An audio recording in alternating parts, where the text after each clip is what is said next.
नमस्कार, news capital express देख रहे हैं आप। मैं हूं आपके साथ गुंजन। प्रदेश के पूर्व मुख्यमंत्री व कांग्रेस के प्रदेश अध्यक्ष कमलनाथ का जबलपुर आगमन हुआ, जहां पाटन विधानसभा में पत्रकारों से चर्चा करते हुए कहा कि मध्य प्रदेश की जनता शिवराज सिंह को हटाने के लिए तड़प रही है और प्रदेश सरकार घोटाला मशीन की तरह काम कर रही है। शिवराज सिंह चौहान सिर्फ एक घोषणा कर रहे हैं और काम कुछ भी नहीं कर रहे। गुरुवार को पाटन में कांग्रेस द्वारा सभा को आयोजन किया गया था और इसके साथ ही ग्रामीण की चारों विधानसभा सीटों की मंडलम सेक्टर की बैठक आयोजित की गई। इस मौके पर पूर्व मुख्यमंत्री कमलनाथ व कांग्रेस के राष्ट्रीय महासचिव रणदीप सिंह सुरजेवाला भी मौजूद रहे। इस मौके पर कमलनाथ ने भ्रष्टाचार के आरोपों के साथ साथ बेरोजगारी का मुद्दा भी उठाया और उन्होंने कहा कि मध्य प्रदेश में सबसे बड़ी चुनौती बेरोजगारी की है और इसको लेकर प्रदेश सरकार पूरी तरह से असफल रही है और अब इस सरकार पर लोगों का विश्वास नहीं रहा है।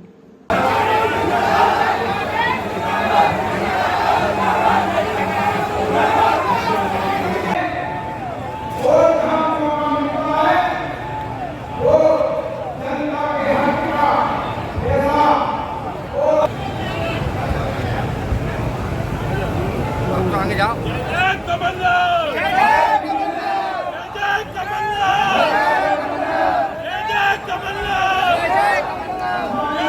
चलो भैया थोड़ा सा पीछे हो जाओ, इनको उधर जा रहा हूँ।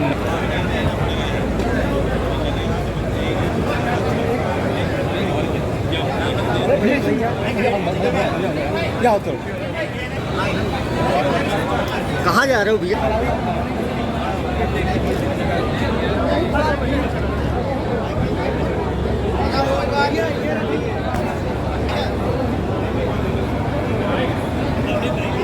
आपको ही बने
शंकराचार्य जी की मूर्ति का अनावरण हो रहा है। हाँ, तो ये चीन से बना के लाए।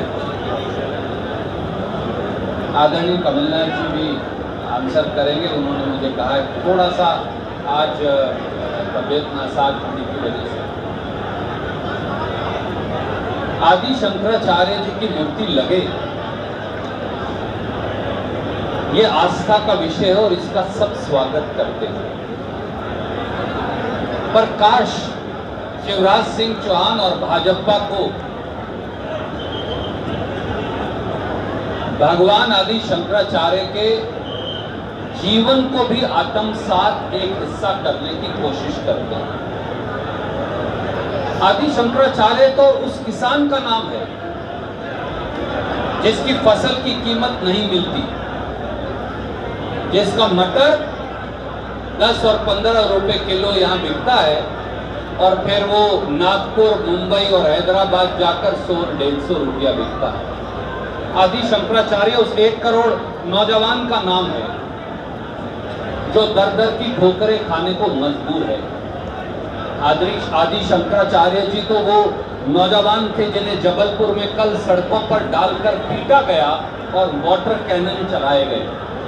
आदि शंकराचार्य उस आदिवासी का नाम भी है जिसके सर पर कल भाजपाइयों ने जूते से वार किया, उनके सम्मान पर वार किया।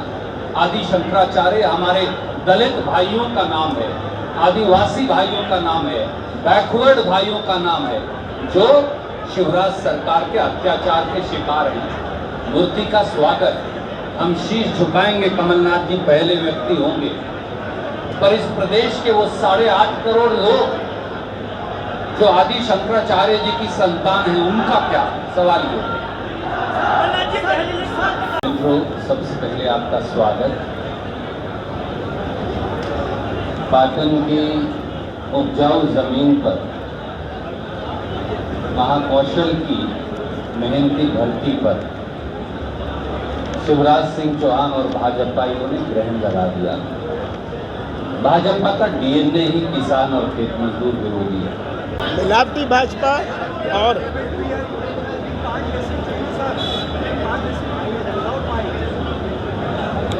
अब ऐसा है, थोड़ा आप चलाइए काम, क्योंकि अब जैसी परिस्थिति हम मंडल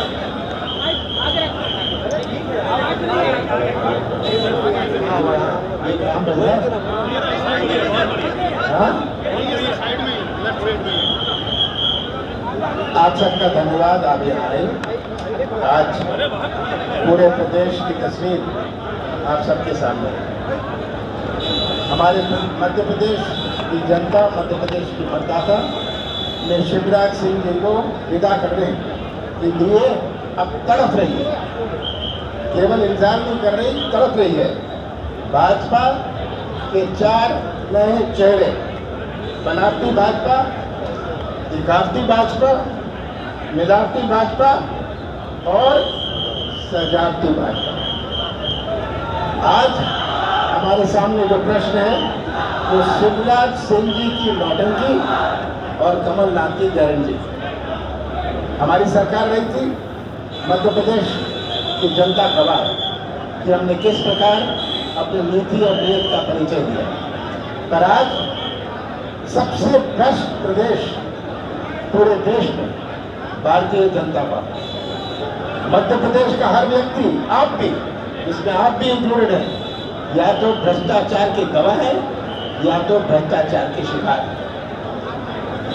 आज भ्रष्टाचार की जो व्यवस्था बनाई है, पंचायत से लेकर ऊपर तक, ये मध्य प्रदेश को कहां ले जा रहे हैं।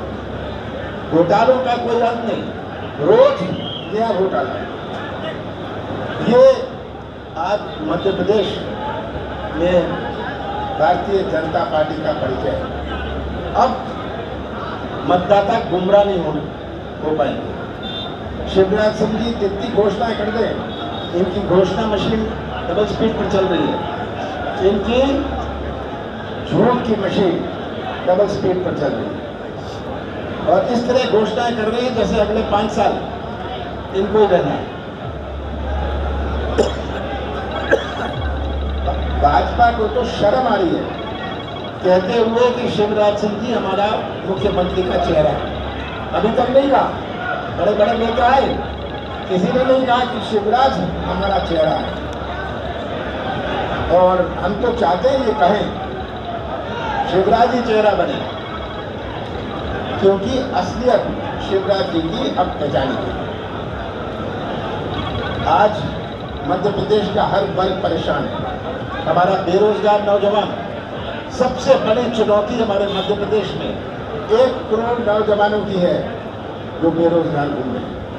यही नौजवान मध्य प्रदेश जो कला संस्कृति की राजधानी कहलाता था, उसे 18 सालों की शिवराज सरकार ने भ्रष्टाचार और अराजकता के मान मर्दक का केंद्र बना दिया है। प्रदेश के करोड़ों युवाओं के भविष्य को बेचकर उनके जीवन में अंधकार भरने का पाप मध्य प्रदेश की भाजपा सरकार कर रही है। पहले मध्य प्रदेश के 1 करोड़ से अधिक युवाओं के भविष्य को व्यापम की लगभग 23 प्रकार की प्रवेश और भर्ती परीक्षा में घोटाला करके लूटा गया।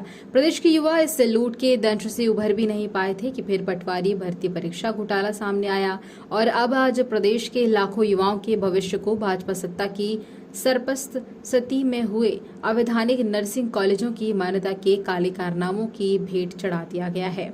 मध्य प्रदेश में नर्सेज रजिस्ट्रेशन काउंसिलिंग द्वारा नर्सिंग कॉलेजों को मान्यता प्राप्त दी गई है। व्यापक रूप से ये बात सामने आ रही थी कि बड़े स्तर पर फर्जी नर्सिंग कॉलेज संचालित कर प्रदेश के युवाओं के भविष्य को बर्बाद किया जा रहा है। हाल ही में उच्च न्यायालय याचिका क्रमांक आपको बता दें कि 847/2023 में 27 जुलाई 2023 को न्यायालय में सीबीआई द्वारा प्राथमिक रूप से 140 नर्सिंग कॉलेज की जांच में पाए कि 8 शासकीय नर्सिंग कॉलेज में से 4 कॉलेज नर्सिंग काउंसिल के कानून पर खरे नहीं उतरे। जांच किए जाने पर 40 नर्सिंग कॉलेज जो 10 साल से या उससे अधिक समय से चल रहे हैं और उनमें से 13 नर्सिंग कॉलेज मानकों पर खरे नहीं उतरे। इतनी बड़ी संख्या में नर्सिंग कॉलेजों के आवेदन आने का अर्थ है कि कॉलेज को ताक पर रखकर अवैधानिक का गौरख धंधा चलाया जा रहा है। कहने का अर्थ यह है कि कानूनों को ताक पर रखकर ये कॉलेजेस संचालित किए जा रहे हैं और 140 में से पहली जांच रिपोर्ट में 65 को ये पाया गया है कि जो कॉलेज कहलाने योग्य ही नहीं है उनको कॉलेज के नाम पर ये शिक्षण संस्थान चलाए जा रहे हैं। 169 की इसके बाद और जांच होनी है। सवाल ये उठता है कि जब वो छात्र जो 3 साल से समूचे विश्व में ऐसा कोई दूसरा उदाहरण नहीं मिलेगा कि 3 साल से उन कॉलेज के विद्यार्थियों को लगभग वो आंकड़ा 1.25 लाख से ऊपर चला जाता है जिनको परीक्षा देने से वंचित करके सरकार ने रखा है, जिनके भविष्य में इतना बड़ा अंधियार भर दिया। और वो जब अपने न्याय की मांग करते हैं, चाहे वो 1 अगस्त 2023 को भोपाल में हो या कल जबलपुर में हो, उनसे बर्बरतापूर्ण व्यवहार भारतीय जनता पार्टी की शिवराज की सरकार करती है। मैं जानना चाहता हूं, जब स्वयं न्यायालय कह रहा है कि राजनीतिक संरक्षण के बगैर इससे बड़ा वक्तव्य आजाद भारत के इतिहास में किसी न्यायालय ने नहीं दिया होगा कि राजनीतिक संरक्षण के बगैर ये छद्म कॉलेजेस चल नहीं सकते थे, तो माननीय शिवराज सिंह चौहान साहब, फिर आप ये छद्म वेश क्यों धारण किए हुए हैं न्याय प्रियता का? आइए सामने, न सिर्फ गुहार सुनिए बल्कि जो भी दोषी हो आपके सहित उन सबको दंडित करिए। याद रखिए, जनता के पास एक अवसर होता है सरकार के इन सारे दुष्कर्मों को पर दंडित करने का, और वो होता है वोट की चोट। इन चुनाव में वो सारे नौजवान जो दर दर भटक रहे हैं न्याय की मांग को लेकर, वो आपके खिलाफ खड़े होंगे और इस सत्ता को बदलकर वो फैसला देंगे। जब सत्ता बदलेगी तो कमलनाथ सरकार ऐसे सारे स्कैम्स को लेकर एक कठोर कार्रवाई करेगी, जांच कराकर जो भी दोषी होंगे शीर्ष से पोर पोर तक उन सबको दंडित करने का काम करेगी। मैं आग्रह करता हूं, आप अगर आपके कुछ सवाल हो तो। देखिए, हम भारतीय सनातन संस्कृति में आस्था रखते हैं। सनातन संस्कृति में आस्था रखने का अर्थ है कि जो षट दर्शन में आस्था रखता है। हमारी सनातन संस्कृति के 6 दर्शन हैं, जिसमें सांख्य है, न्याय है, योग है, मीमांसा है, वैशेषिक है और वेदांत है। तो जिस वेदांती दर्शन को लेकर आदि गुरु शंकराचार्य जी ने हमारे देश का मार्ग प्रशस्त किया है, हम उस प्रशस्त मार्ग पर चलने की कोशिश करेंगे। मगर हम सरकार से पूछते हैं कि आप बड़ी प्रतिमा शंकराचार्य जी की तो स्थापित करते हैं, मगर क्या उनके प्रतिमानों को स्थापित करते हैं? क्या आदि शंकराचार्य जी से ये शिक्षा मिलती है कि 50% का कमीशन खोरी की जाए? क्या आदि शंकराचार्य जी के आदर्शों से ये शिक्षा मिलती है कि छात्रों को बर्बरता पूर्वक पीटा जाए? क्या आदि शंकराचार्य जी से हमको ये शिक्षा मिलती है कि बच्चों को कुपोषित रखा जाए? क्या आदि शंकराचार्य जी से हमको ये शिक्षा मिलती कि बच्चों का पोषण आहार छीनकर भ्रष्टाचार की भेंट चढ़ा दिया जाए? 45 लाख स्कूलों की बच्चों की ड्रेस खा ली जाए? ये शंकराचार्य जी का दर्शन नहीं है। तो हम प्रार्थना करते हैं कि न सिर्फ प्रतिमा स्थापित कीजिए, मगर वो प्रतिमान भी स्थापित कीजिए जो उनके जीवन दर्शन का एक अंग है। हम सरकार से इतनी प्रार्थना करते हैं, हम अभिभूत हैं कि शंकराचार्य जी के प्रति हम सब आस्था प्रकट करते हैं, मगर उनके रास्ते पर भी हम सबको मिलकर चलना चाहिए। देखिए, समूची भारतीय जनता पार्टी खाली हो गई है। एक के बाद एक नेता क्यों छोड़ रहे हैं? वो नेता तो भारतीय जनता पार्टी को छोड़ रहे हैं, उनका केंद्रीय नेतृत्व शिवराज जी को ही छोड़ने पर आमादा है। ऐसा आखिर हुआ क्या 18 साल में? तो ये जो मोह भंग उनके नेताओं का, कार्यकर्ताओं का हो रहा है, उतना ही मोह भंग उनके केंद्रीय नेतृत्व का शिवराज जी से हो गया, इसलिए वो कह रहे हैं कि वो हमारा चेहरा नहीं है, वो मध्य प्रदेश की भविष्य को गढ़ने के योग्य नहीं है, इसलिए उन्होंने इनकार कर दिया। जब वो इन लोगों ने इनकार कर दिया तो मध्य प्रदेश में उनको स्वीकारेगा कौन? मध्य प्रदेश में कमलनाथ जी को स्वीकार रहे, और वो स्वीकारोक्ति सिर्फ मध्य प्रदेश की जनता में 8.5 करोड़ जनता में ही नहीं, भारतीय जनता पार्टी के नेताओं में भी है, इसलिए उनके पास कोई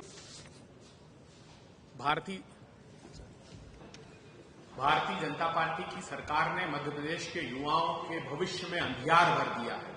वो चाहे व्यापम का घोटाला हो जिसमें 23 से अधिक भर्ती और प्रवेश परीक्षाओं में 1 करोड़ युवाओं के भविष्य को लूटा गया हो, चाहे वो पटवारी भर्ती परीक्षा हो, चाहे ये नर्सिंग कॉलेज का फर्जीवाड़ा हो। मध्य प्रदेश में उच्च न्यायालय को ये तक कहना पड़ा कि राजनीतिक संरक्षण से छद्म कॉलेजेस संचालित किए जा रहे हैं। 1.25 लाख से अधिक नर्सिंग कॉलेज के विद्यार्थियों को 3 साल से परीक्षा देने से वंचित किया गया है। वो अपने न्याय की गुहार लगाते हैं तो कभी उन पर वाटर कैनन से प्रहार किया जाता है, कभी उन पर लाठीचार्ज करके दमन किया जाता है। अब ये युवा निर्णायक भूमिका लेंगे। और भोपाल के वार्ड 34 में इन दिनों विकास करने को लेकर निर्दलीय पार्षद पप्पू विलास पूरी तरह जुटे हुए हैं और एक बार फिर गुरुवार को स्थानीय पार्षद पप्पू विलास ने वार्ड के लोगों को विकास कार्यों की बड़ी सौगात दी है।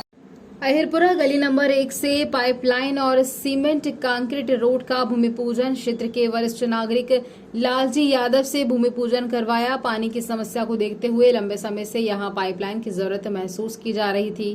वार्ड पार्षद ने इस मौके पर लोगों को संबोधित करते हुए कहा कि समग्र विकास के लिए वे कोई कसर नहीं छोड़ेंगे। उन्होंने कहा है कि विकास के लिए विभिन्न निर्माण एजेंसियों के माध्यम से पूरी कार्य योजना तैयार करा ली गई है और उसी योजना के तहत चरणबद्ध तरीके से क्षेत्र का विकास किया जा रहा है।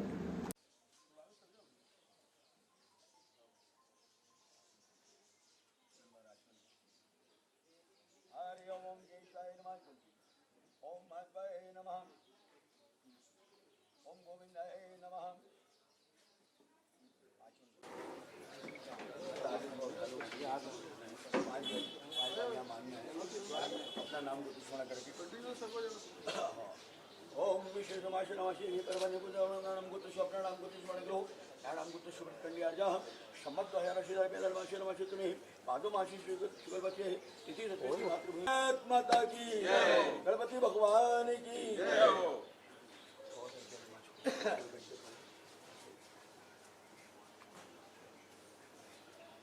बोले भारत माता की जय हो। समाये सुहाना मैं खुश हूँ मेरे आंसुओं पे न जाना, मैं तो दीवाना दीवाना दीवाना, मैं तो दीवाना दीवाना दीवाना।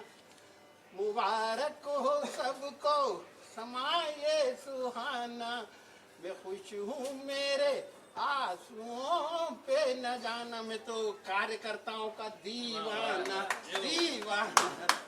भारत माता गाजर मैया की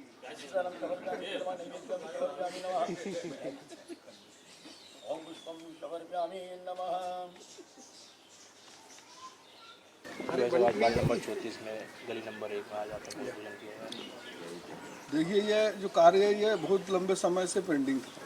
लगभग यहाँ पे जो रहवासी हैं हमारे अहमद यादव जी भी यहाँ पे रहते हैं और ये लगभग 8 वर्षों से पेंडिंग था। इन्हें पूर्व पार्षद से, विधायक से, सबसे बोला यहाँ के नागरिकों ने कि ये काम करा दें। वो जब मैं चुनाव जीता तो मैं जब यहाँ धन्यवाद देने के लिए आया तो यहाँ के लोगों ने मुझसे बताया, मुझे वो काम याद दिलाया तो मुझे याद था। और आज जो हमने वादा किया था चुनाव के समय उसको पूरा करने के लिए यहाँ के हमारे लालजी भैया हैं, बड़े भाई, इनसे आज भूमि पूजन करवाया। यहीं पे उसका नाम क्या, अब इस गली के अंदर पहले पाइपलाइन डलेगी और पाइपलाइन डलने के तुरंत बाद से सीमेंट कंक्रीट हो जाएगी और ये कार्य अब 800 वर्षों के विलम्ब के बाद हो रहा है। ये बहुत पहले हो जाना चाहिए था। 12 साल पहले जब आप पार्षद थे तब भी आपने ये बनाई थी? हाँ, तो उस समय मैंने बनाई थी। मेरे को उस समय मालूम था कच्ची ना, मैं आया यहाँ पे जब उस समय पार्षद था, जब मैं आया था तो उस समय ये गली भी कच्ची थी और यहाँ पे उसका नाम का तमाम कीड़े और ये सब कुछ घूम रहे थे। तो मैंने देखा तो मैं आते से फिर मैंने यहाँ के लोगों ने मुझे बताया तो मैंने उस गली को पक्का कराने का काम किया था। शायद मेरे हिस्से में ये उसका काम रहा होगा, इसलिए 8 साल 10 साल के बाद में फिर दोबारा मेरे को इस काम करने का सौभाग्य प्राप्त हुआ और मैं खुश हूँ और यहाँ की जनता भी बहुत खुश है। हाँ, वही तो मैं बोल रहा हूँ कि मेरे भाग्य में लिखा था, इसलिए 8 साल तक ना विधायक ने ध्यान दिया ना पूर्व पार्षद ने ध्यान दिया। मैं दोबारा पार्षद बन के आया, यहाँ के लोगों ने मुझे समर्थन दिया, वोट दिए और मैंने जो अपना वादा किया था पूरे वार्ड के अंदर, वो वादा पूरा कर रहा हूँ सब लोगों से। आज आपकी गली का भूमि पूजन किया आपने, कितना टाइम से मांग थी आपको गली बनने की? नहीं, ये तो खैर हमारे पार्षद जी उन्होंने भी देखा था, उनको भी मालूम था, उन्होंने उनको धन्यवाद देते हैं कि उन्होंने कम से कम उन्होंने करा दिया। कितनी सुविधा हो जाएगी? हो जाएगी, सभी को होगी, सबको हो जाएगी सुविधा। अच्छा है, थोड़ी था गली वैसी थी जो टूटी फूटी थी, अब बन गई तो बन जाएगी तो अच्छा होगा सभी के लिए, बहुत अच्छा। वरिष्ठ जन जीवन साथी परिचय सम्मेलन फिर से एक बार भोपाल में परिजन जीवन साथी परिचय सम्मेलन का आयोजन अनुबंध फाउंडेशन भोपाल, अहमदाबाद, गुजरात के द्वारा और डॉक्टर विजय कृष्ण जैमिनी के सहयोग से निशुल्क धर्म ज्ञाति बंधन मुक्त रविवार को सुबह श्रीमोद समाज बगिया इतवारा रोड भोपाल मध्य प्रदेश में किया जा रहा है। उक्त परिचय सम्मेलन में भाग लेने इच्छुक भारत भर से कहीं से भी 50 से 80 उम्र वाले वरिष्ठ जनों को नटू भाई पटेल मोबाइल नंबर 8320372264 मनोज कश्यप पर अपना नाम दर्ज करवाना होगा और अपना एक फोटो तथा आधार कार्ड की जेरोक्स कॉपी भी देनी होगी।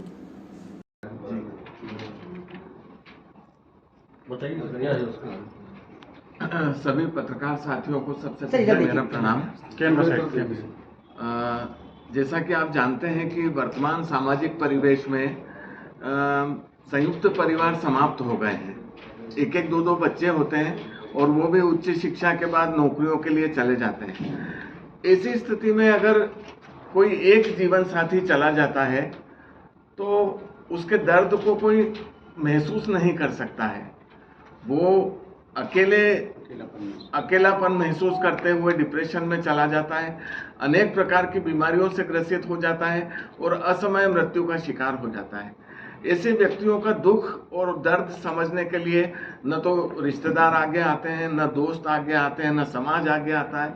यानी कहने का मतलब ये है कि उनका दर्द कोई समझ नहीं पाता। ये आज के समय की बहुत बड़ी आवश्यकता है और ऐसी स्थिति में सार्थक संस्था मंदसौर और अनुबंध फाउंडेशन अहमदाबाद एक आशा की किरण बन करके सामने आए हैं। उनने आज की इस आवश्यकता को समझा और वरिष्ठ जनों के लिए, जिनके जो अकेले रह गए हैं, जिनके जीवन साथी चले गए हैं, उनके लिए उनके पुनः विवाह के लिए एक बहुत बड़ा प्लेटफॉर्म उपलब्ध करवाते हैं। आपको ये जानकर के आश्चर्य होगा कि अभी तक ये जो भोपाल में होने जा रहा है ये 77वां सम्मेलन है और अनुबंध फाउंडेशन अहमदाबाद के पास 17,000 से अधिक बायोडेटा हैं ऐसे व्यक्तियों के जो अकेले रह गए हैं। अभी तक हमारे पास 150 के करीब पंजीयन आ चुके हैं। सर पूरा निःशुल्क है? पूरा निःशुल्क है, इसमें हम कोई शुल्क नहीं किसी भी प्रकार का शुल्क नहीं लिया जाता है। सर पंजीयन कराने क्या पंजीयन कराने के लिए सर सिर्फ अपना आधार कार्ड, पत्नी का मृत्यु प्रमाण पत्र या पति का मृत्यु प्रमाण पत्र, तलाक के पेपर, बस यही आवश्यक है। सर आपसे जुड़ने के लिए कोई वेबसाइट या कोई फोन नंबर या कैसे आपसे जुड़े जाए? इसका सर यूट्यूब पे इनका अनुबंध फाउंडेशन का चैनल है। बाकी हम सोशल मीडिया के माध्यम से इसकी पूरी पब्लिसिटी करते हैं। आप सब साथियों का हमको सहयोग मिलता है और इस प्रकार हम अपनी बात अधिक से अधिक लोगों तक पहुंचाते हैं और इस प्रकार का हम प्लेटफॉर्म। सर इसके अंदर आइडिया कैसे आया आपको ये सब चीज करने का? सर इसका आइडिया मुझे, देखिए सर, कोरोना काल में एक विपदा बन करके ये भारत में आई और अनेक परिवार को इसने तबाह कर दिया। मैं स्वयं अपनी पत्नी को खो चुका हूँ, तो जो दर्द और जो दुख मुझे महसूस हुआ और जो अकेलापन महसूस हुआ, उसकी वजह से मैं अनुबंध फाउंडेशन के साथ जुड़ा। अनुबंध फाउंडेशन पहले से विगत कई दशक से इस कार्य में काम कर रही है। तो जब मैं नट्टू भाई से मिला, उनसे प्रेरणा लेकर के उनके एक सम्मेलन मैंने अटेंड किया और उनसे प्रेरणा लेकर के मैंने सोचा कि ये काम पूरे हिंदुस्तान में किया जाना चाहिए। तब सबसे पहला अधिवेशन मैंने मंदसौर में करवाया, परिचय सम्मेलन।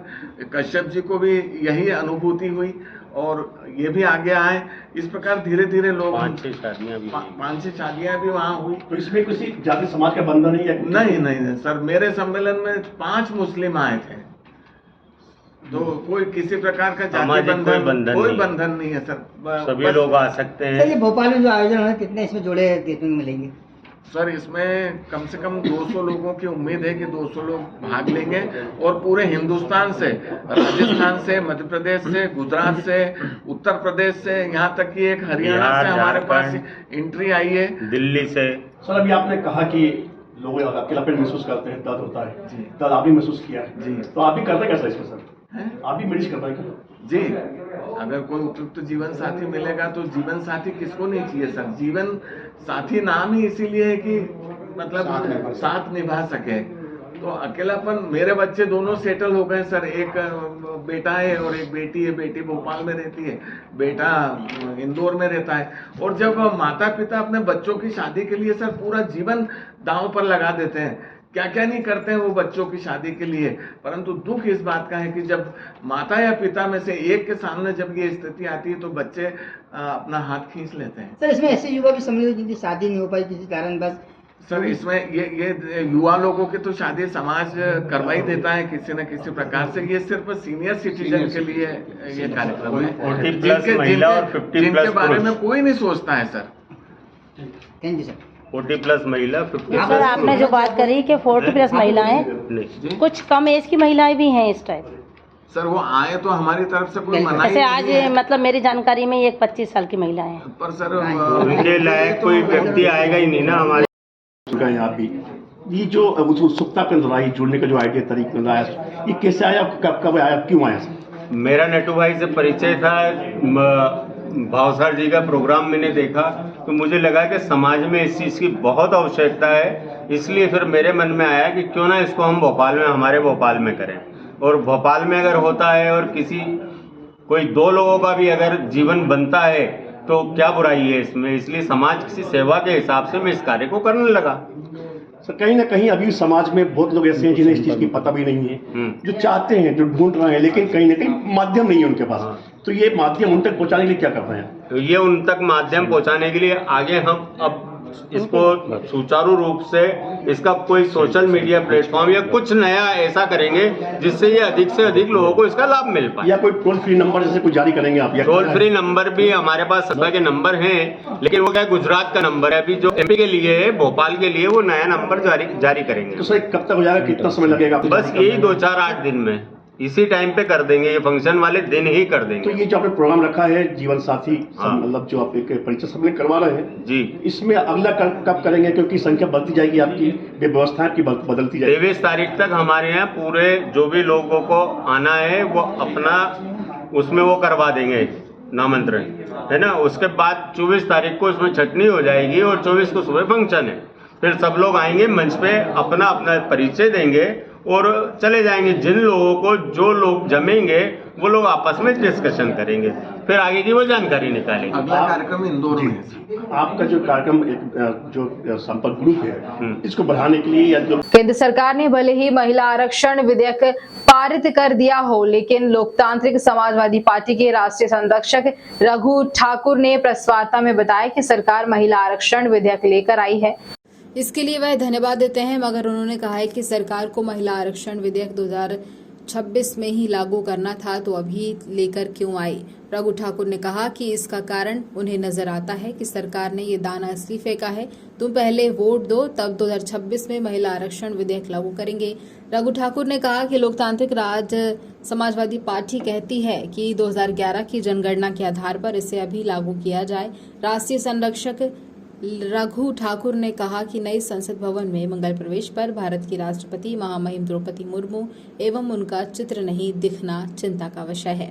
भिंड से विजय भदौरिया की रिपोर्ट।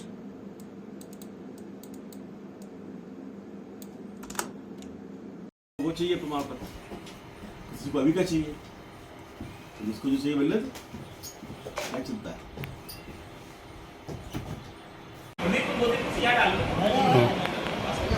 विजय उठा ली कुर्सी।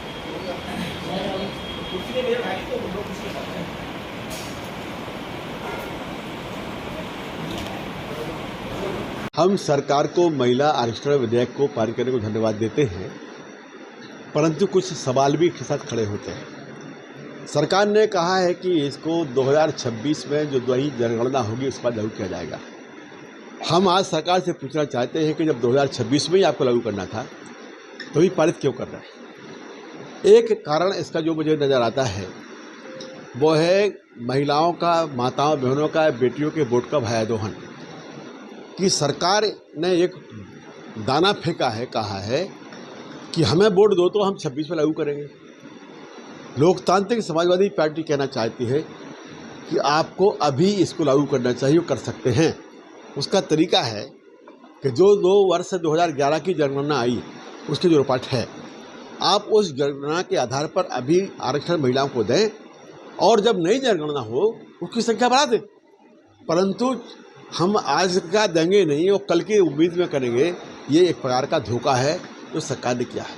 दूसरी बात कि जिसके लेके आज देश में प्रबुद्ध तबके में एक चिंता आई है और हमारी पार्टी भी चिंता व्यक्त करती है कि ये वजह क्या है कि महिला आरक्षण विधेयक लागू हुआ, हिंदुस्तान के नए संसद भवन की शुरुआत हुई, पर महामहिम राष्ट्रपति द्रौपदी मुर्मू जी जो खुद एक महिला हैं, वो उनकी वहाँ पर कहीं चित्र भी नहीं दिखा, कहीं उपस्थिति नहीं आई। ये देश में चिंता का विषय है। हम सरकार से चाहते हैं कि सरकार देश की चिंता का निराकरण करे और उसका खुलासा करे कि आखिर इसमें। भाजपा ने अपनी पहली सूची 39 टिकटों में बालाघाट के लांजी विधानसभा से राजकुमार कर्राय को अधिकृत उम्मीदवार घोषित किया है। इस घोषणा के साथ ही यहां पर पूर्व विधायक व टिकट के प्रबल दावेदार माने जाने वाले रमेश भटेरे व उनके समर्थक विरोध कर रहे हैं और टिकट बदले जाने की मांग कर रहे हैं। टिकट बदले जाने की मांग पर शीर्ष नेतृत्व ने अब तक कोई निर्णय नहीं किया है और जिसके चलते लौंजी की हजारों की संख्या में भाजपाइयों ने आज रमेश भटेरे के समर्थन में और घोषित प्रत्याशी के विरोध में विशाल मोटरसाइकिल रैली निकाली। ये रैली लांजी से 80 किलोमीटर का सफर तय करते हुए जिला मुख्यालय में भाजपा कार्यालय पहुंची, जहां पर उन्होंने धरना प्रदर्शन कर पार्टी के नेतृत्व में अपनी बातें पहुंचाने के लिए नुक्कड़ सभा भी की। रमेश भटेरे और उनके समर्थकों द्वारा टिकट बदलने को लेकर ज्ञापन सौंपा गया, जिसे संगठन के केंद्र तथा प्रदेश नेतृत्व तक पहुंचा दिया जाएगा।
पीछे खड़े कार्यकर्ता बंधुओं से निवेदन आगे बढ़े, आइए सभी अनुशासन के साथ आगे बढ़े।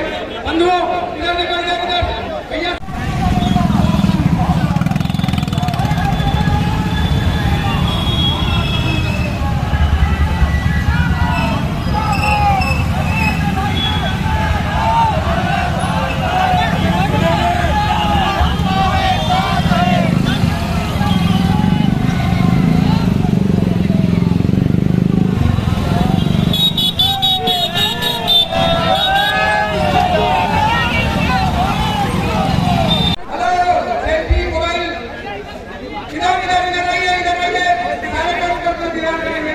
कार्यकर्ता कहाँ से लाएंगे, कैसे कोई मुश्किल नहीं जाएगी हमें किसी चीज जीतना? भारतीय जनता पार्टी एक कैडर बेस पार्टी है, पार्टी का कार्यकर्ता है, ठीक है। अभी नाराजी है, पार्टी के साथ चलेंगे कार्यकर्ता, जो उम्मीद कार्यकर्ताओं से बात करेंगे। आप जिला अध्यक्ष जिम्मेदार पद पे हैं, अगर देखिए मैंने पुनः कहा कि भारतीय जनता पार्टी जो कार्यकर्ता है पार्टी की विचारधारा के साथ पार्टी के साथ जुड़ा है, ठीक है। अभी उनमें नाराजी है, उनका मानना है कि टिकट गलत दी गई है, इसलिए वो यहाँ आया है। अगर नेतृत्व को ऐसा लगेगा कुछ कि ऐसा कुछ गलत हुआ तो नेतृत्व जो है प्रदेश नेतृत्व केंद्र नेतृत्व बात करेगा, और जो उनका ऊपर विषय से आएगा उसके बाद हम कार्यकर्ताओं से बात करेंगे। भाई आपने जो बात डिमांड रखी थी हमने ऊपर आपका जो आग्रह था भेज दिया, उसके बाद जो नेतृत्व जो तय करेगा वो कार्यकर्ता मानेगा, मेरा पूरा विश्वास मना लिया जाएगा। बिल्कुल हजारों की संख्या में यहाँ पर लोग आए हुए हैं, वो कार्यकर्ता ही हैं। 10-25 साल से पटेल जी वहाँ बाजी क्षेत्र में काम कर रहे हैं, तो कार्यकर्ता तो उनसे जुड़ा हुआ है।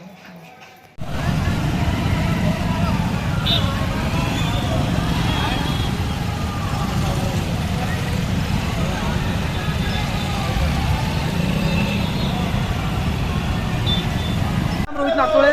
क्यों आए हैं आप लोग, कितने लोग आए हैं? लगभग यहाँ पे 5000 कार्यकर्ता उपस्थित हुए। क्यों आए?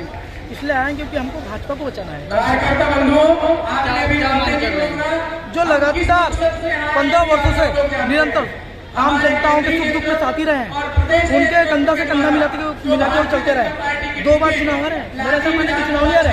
पहला चुनाव उनने 42,000 में जीते, दूसरे बाद 48,000 वोटों से उनने चुनाव हारे, तो 6,000 वोट प्लस में रहे वो, लेकिन चुनाव हार गए। क्योंकि यहाँ पे डेमोग्राफिक परिस्थिति ऐसी थी, वहाँ पे जियोग्राफिक परिस्थिति ऐसी थी, वहाँ पे ST/SC बहुल्य क्षेत्र था, वहाँ पे राज्य क्षेत्र में जो पीछे हो गए। दूसरे बार में 2018 चुनाव में वो हो गया 72,000 रुपये। तो मेरा ऐसा मानना है कि वो चुनाव नहीं हारे, वो लगातार चुनाव जीतते गए। संगठन ने कहा है कि जो उन्होंने फैसला कर दिया वो चेंज नहीं होगा, कोई टिकट चेंज। संगठन को अपना निर्णय बदलना पड़ेगा, उसका कारण बताता हूँ भैया। अगर नहीं बदलता संगठन निर्णय तो नहीं बदलता तो हम लड़ेंगे, अंतिम समय तक लड़ेंगे। ये हम पूरे कार्यकर्ताओं का निर्णय है। बतेरे क्या कार्यकर्ताओं का सम्मान के लिए मुझे चुनाव लड़ेंगे अगर टिकट नहीं मिलेगी? नहीं, ये तो वही बात का विषय है, नहीं लड़ते है ना, क्योंकि वो भारतीय जनता पार्टी के सदस्य हैं और इसका कार्यकर्ता हैं, तो हम उनके साथ में खड़े रहेंगे। लास्ट सवाल कि अगर टिकट चेंज होती है तो कराए को वोट करोगे? मेरा फिर तो वही कहना है कि रमेश भैया भारतीय जनता पार्टी के अटूट अभी नहीं हिस्सा है। अगर टिकट नहीं मिलती है उनको, नहीं मिलती है तो वो बात का विषय है। सभी कार्यकर्ता इस्तीफा देंगे, सभी कार्य पर पूरे, क्योंकि रमेश भैया के साथ में सभी कार्यकर्ता कंधे से कंधा मिलाकर चलेंगे। रमेश भैया का जो भी निर्णय होगा वो कार्यकर्ता फैसला देंगे। अकोला नगर पालिका सीएमओ प्रदीप तामरकर से परेशान सफाई कर्मी। श्रम विभाग, मध्य प्रदेश शासन एवं भिंड कलेक्टर कार्यालय द्वारा सफाई कर्मियों को 9,650 रुपए वेतन मिलना चाहिए,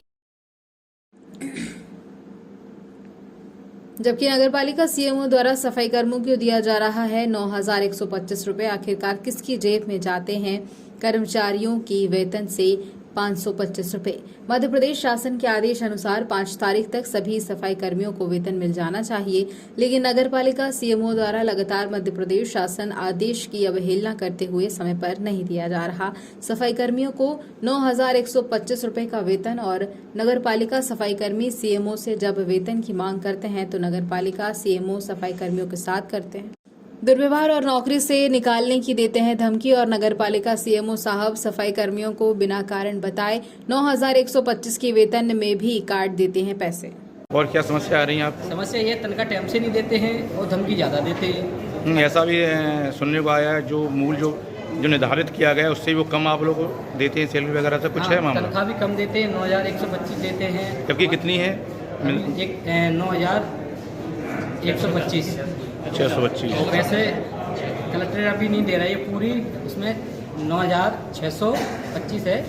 नमस्कार, न्यूज कैपिटल एक्सप्रेस देख रहे हैं आप। मैं हूं आपके साथ गुंजन। बुलेटिन की शुरुआत करेंगे बड़ी खबर के साथ। केंद्र सरकार ने भले ही महिला आरक्षण विधेयक पारित कर दिया हो, लेकिन लोकतांत्रिक समाजवादी पार्टी के राष्ट्रीय संरक्षक रघु ठाकुर ने प्रेस वार्ता में बताया कि सरकार महिला आरक्षण विधेयक लेकर आई है। इसके लिए वह धन्यवाद देते हैं, मगर उन्होंने कहा कि सरकार को महिला आरक्षण विधेयक जब 2026 में ही लागू करना था तो अभी लेकर क्यों आई। रघु ठाकुर ने कहा कि इसका कारण उन्हें नजर आता है कि सरकार ने ये दाना इसलिए फेंका है कि तुम पहले वोट दो, तब 2026 में महिला आरक्षण विधेयक लागू करेंगे। और रघु ठाकुर ने कहा कि लोकतांत्रिक समाजवादी पार्टी कहती है कि 2011 की जनगणना के आधार पर इसे अभी लागू किया जाए। राष्ट्रीय संरक्षक रघु ठाकुर ने कहा कि नई संसद भवन के मंगल प्रवेश पर भारत की राष्ट्रपति महामहिम द्रौपदी मुर्मू एवं उनका चित्र नहीं दिखना चिंता का विषय है। भिंड से विजय भदौरिया की रिपोर्ट। हम सरकार को महिला आरक्षण विधेयक को पारित करने को धन्यवाद देते हैं, परंतु कुछ सवाल भी इसके साथ खड़े होते हैं। सरकार ने कहा है कि इसको 2026 में जो नई जनगणना होगी उस पर लागू किया जाएगा। हम आज सरकार से पूछना चाहते हैं कि जब 2026 में ही आपको लागू करना था तो भी पारित क्यों कर रहा है? एक कारण इसका जो मुझे नज़र आता है वो है महिलाओं का, माताओं बहनों का, बेटियों के वोट का भाया दोहन। कि सरकार ने एक दाना फेंका है, कहा है कि हमें वोट दो तो हम 26 में लागू करेंगे। लोकतांत्रिक समाजवादी पार्टी कहना चाहती है कि आपको अभी इसको लागू करना चाहिए, कर सकते हैं।